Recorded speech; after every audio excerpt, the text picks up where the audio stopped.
Learn to paint daisies with me. Daisies. Simple, sweet, and honestly, perfect para sa mga katulad nating hindi pa pro pero gustong matuto. Pag nakita tayo ng magandang painting online, lagi tayong nag-iisip, ay, hindi ko kaya yan.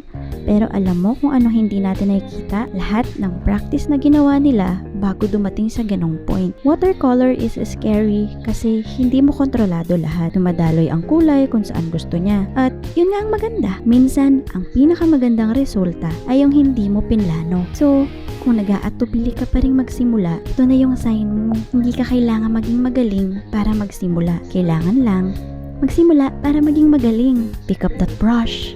Magkamali. Mag-ulit. Mag-enjoy.